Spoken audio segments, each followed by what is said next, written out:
It appears there is no in between size, so it's either like you're up in my face or you're gonna get the remnants of wrapping paper from the holidays. Um, Hi, I hope everyone had a very happy holiday week. So, for me, I just got back from Hawaii at this point about a week ago, and I have been bundled for the last week or so, quickly shifting from tropical islands to snow covered Nevada. So I gotta say, if you followed along with my blog, then this is old news. You already know. I quit my job in September, so it's been a little over 3 months now. And it's been pretty good. It's been pretty good. Lots of traveling, lots of exploration, both physical of the land around me and internal self-exploration. And here we are with Turning Strawberry, with a thriving blog at this point. It's growing with a growing blog that hopefully will be thriving soon enough. And we're here. So, one thing that we're all familiar with at this point is I am gainfully unemployed. I feel like, especially with the Great Resignation and the pandemic and everything that's been going on over the last few years, we've heard and we've read a lot about the exodus that people have had from the workplace, people taking these great leaps of faith, people like myself who have taken these great leaps of faith to leave behind their old careers, the things that were no longer serving them, and to pursue new passions moving forward. What we don't hear a lot of is what it looks like after that leap. We tend to see the highlight reels. We see the trips to Hawaii. We see the road tripping to national parks. We see the middle of the day walks with the dog and being able to do things on your own time. But you don't see the panic, the fear, the nights sitting alone, wondering if you made the right decision. And additionally, we don't really see anyone addressing some of the benefits that come with having a full-time gainful place of employment. And specifically what I'm talking about here is health insurance. I'm 28, so while I'm certainly not old, I wouldn't exactly call myself a spring chicken either. Like many of the peers I grew up with, I have enough life under my belt that it's left an impression on my physical body. I'm not even addressing the mental therapy or counseling that we could all probably benefit from, but what I'm talking about are the aches, the pains, the separated muscles, the torn ligaments, the broken bones. I'm talking specifically about the labral tear that I was diagnosed with. After almost 10 years of on and off again pain, I finally received a diagnosis and was prescribed physical therapy and an MRI. And as soon as I got these prescriptions, I decided now is the time I wanted to leave my job and therefore gave up my insurance. So what's next? The pain has been turned back up to like an 8 or a 9 since July, and while it's marginally improved, it still absolutely impacts my quality of life. Medically speaking, I know what needs to be done, but how do I get there without paying 100% out of pocket? Like, is that even allowed, since technically in the United States it's illegal to not have insurance? And like, is that even still a thing? That's where I'm left at right now, trying to navigate needing health insurance between jobs completely on my own. With the pandemic still in full swing and millions of families feeling the financial impact of lost hours, lost wages, lost jobs, I know I'm not alone. Even before COVID swept the globe, this was a problem for tens of thousands of gig workers in the United States. And admittedly, it's one that I've watched passively unfold from the sidelines. After all, I can't just add my starving artist BFF to my insurance plan, and this is something we'll address later on. Anyone who has had a full-time job with benefits understands the rundown of how insurance is paid and covered. You pay your monthly dues at the beginning of each month, and then you have coverage for the next 28 to 31 days. If you leave your job voluntarily or otherwise before the end of the month, you keep the coverage you already paid for until the end of the month, but then your coverage ends. It's important to highlight that in the US, one factor that makes a company attractive and competitive to future employees is their benefits package. The coverage, the assistance that they receive from the company in paying for those monthly premiums.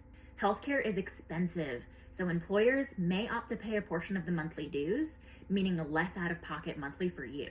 They may work out great packages with large insurance providers to bring you deals and larger networks that you might not otherwise get. Depending on what the medical needs of the individual or the family, if the package is good enough, it may make up the difference in take-home wages for the family and can open them up to accepting a lower base pay.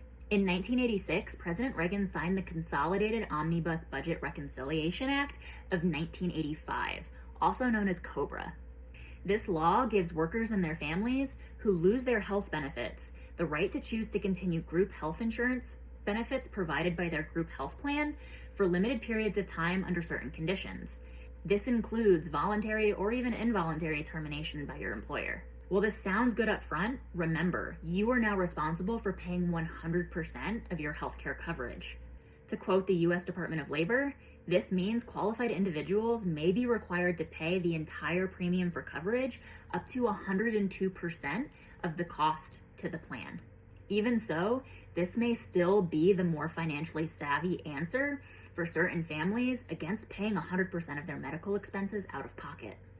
For me though, this didn't make sense. The benefit packages at Tesla are honestly pretty awesome. But that's also because Tesla covered a good portion of my monthly expenses. To jump to COBRA would have been way out of budget for my $50 a month actively employed expense. And since I don't plan on returning to a corporation, it would have expired by 2022 anyways, and I would have faced the Affordable Care Act tax penalty for not having adequate insurance when filing my taxes next year. Or at least, that's what I was told. Some could argue that as a veteran, I could head to the VA for assistance, but two things. One, have you ever been to a VA hospital? And two, I've actually never been processed with the VA to accept any of their benefits. It's a pretty lengthy process that takes a lot of time, and it's not one that I'm too keen on starting. This part doesn't really apply to me because it's just me, myself, and my dog, but the VA also only covers the individual who was in active duty service. The VA does not cover their family. As a military veteran, I am eligible for insurance through the private provider USAA, which happens to also provide health insurance coverage for service members and their dependents. The problem here, though, is that they too only offer me short-term coverage. While their website advertises a comprehensive coverage plan that satisfies the terms required for the Affordable Care Act, the best coverage I can get is a short-term plan for a little over $100 a month that still has me paying a $10,000 deductible. At that point, I might as well not even have insurance. What other private insurance companies are there? As I dug into insurance, Google's algorithm was there to help me out. I was soon finding advertisements for Ambetter and Friday popping up on my social feeds, advertising great low rates and good insurance for people like me. So naturally, I looked into them. While Ambetter's ads draw you in with rates advertised as low as $17 a month, out of their 14 available plans, the one that suited me best came in at a whopping $328 a month. And that came with a $6,100 deductible. Let me put that to scale for you. According to a Time magazine article published in 2019, the average cost of an MRI in the United States is $2,611. The higher end runs up closer to $4,000 with all the bells, whistles, and injections, done in a remote location in Alaska, while the lower end can be as low as $100 done in a state like Mississippi. On average, I could pay for roughly 3 MRIs out of pocket before even tapping into the insurance benefit while still being required to shell out over $300 a month. As someone who has otherwise pretty good health, I won't even come close to meeting my deductible in a calendar year, knock on wood. And unfortunately, Friday wasn't much better. While the company advertises you don't need a full-time job for full-time health insurance, it seems you most definitely do to keep up with their monthly rates. Out of the 4 available plans applicable to my situation, I could skate by with a $283 monthly premium while capping out at an $8,700 deductible. Or I could put all of my medical expenses into one basket and pay about $500 a month for a $2,300 deductible, still paying $6,000 in premiums while paying over $2,000 out of pocket leaves me sitting pretty deflated and feeling like I'll take the Affordable Care Act penalty that all these companies are warning about on their websites. So that's the next question. What is this Affordable Care Act tax penalty? The Affordable Care Act of 2010, otherwise known as Obamacare, was targeted at increasing the availability of quality, low-cost, marketplace healthcare to lower-income families. It aimed and somewhat achieved expanding the Medicaid program to adults with income below 138% of the federal poverty level, or FPL, and it helps secure low rates for individuals with pre-existing or at-risk conditions who may otherwise not be able to receive healthcare at all. The downside? It increased overall taxes pulled for Medicaid, even while some states still refuse to acknowledge the 138% FPL income eligibility. As a tech engineer in the Western US, my salary was heavily taxed for Medicare and Medicaid, and even though I'm now unemployed, I still won't see a penny of that returned due to the fact that my still higher than income annual salary for the year makes me completely ineligible. The tax penalty, peaking at $700 in 2018, was imposed via the Affordable Care Act against anyone in the US who was not satisfactorily insured with a comprehensive healthcare plan. The solution to this was to offer a government healthcare program. Yes, another one. But seeing as how the average price for individual insurance is still astronomical, it's no wonder why people opted to just pay the annual penalty versus over $3,000 a year in premiums. You can also see why this was a major fundamental rights controversy, and in 2019, the Affordable Care Act penalty was repealed. While some states still cling to the healthcare requirement, contrary to what all of these insurance company quotes are telling me, there is no Affordable Care Act penalty.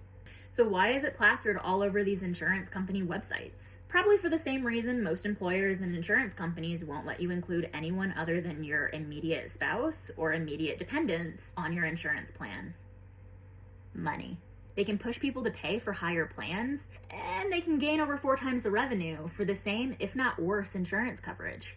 I'm sure legally speaking, there's a clause somewhere in there on liability, but isn't liability just another term for we might have to pay more money? I don't know. Anyways, for me, the solution wasn't finding an outside company. For my needs, I honestly was just planning on paying out of pocket, foregoing the medical follow-up prescribed for my hip, and just planning my future hikes and travel by feel. I mean, it might slow me down, but I'm not going to let it stop me. This isn't the answer I want. This isn't the answer the majority of Americans facing this dilemma want, but it's the most cost-effective solution we have. As I settled into this thought, I talked it over with my partner, who obviously was concerned and didn't agree. We started digging deeper into his insurance company's healthcare plan, and what ended up being my solution was actually hidden in the fine print of his employer's insurance contract. In order to extend equal rights to the LGBTQ+ community and the prejudice and discrimination that they face, his company offers a loophole in their insurance clause. Partners do not have to be legally married to be considered dependents eligible for the company's insurance plan. There are a few stipulations, which we either met or have made adjustments to ensure that we meet by the beginning of next year. But this was something I had never heard of before. Although I am not the intended audience, it became my saving grace. In the 3 months that have passed, I've already paid out of pocket for prescription expenses, and I started looking at part-time jobs at REI because, as a lot of people in the outdoor community knows, REI has great benefits that they offer to employees that work 28 hours a week versus the 38-hour national requirement.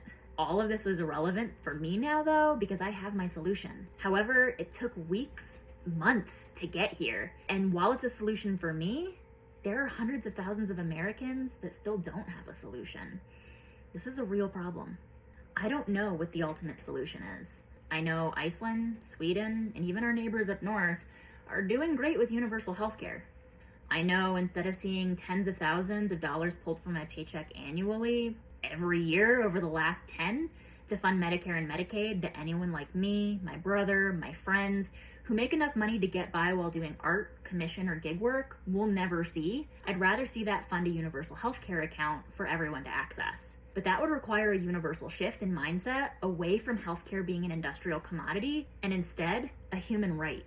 That would require doctors' offices and hospitals to be treated as the public service buildings that they are versus the institutions and multi-million-dollar industries that they're being run as. That would require prioritizing patient services over profits. And that is something that here in the US, I unfortunately don't see happening anytime soon. Thanks for taking the time to watch this. If you enjoyed this, then please consider liking this video and perhaps subscribing to this channel. If this is the first you've heard of any of this, or if this is something that resonates with you, please consider leaving a comment down below. I would love to hear from you, as this is going to be an ongoing situation. If you're interested in checking it out, there is a complimentary blog post posted on my website, turningstrawberry.com, that I will have linked down below in order to complement this video. Thanks again for watching, and I'll see you next time.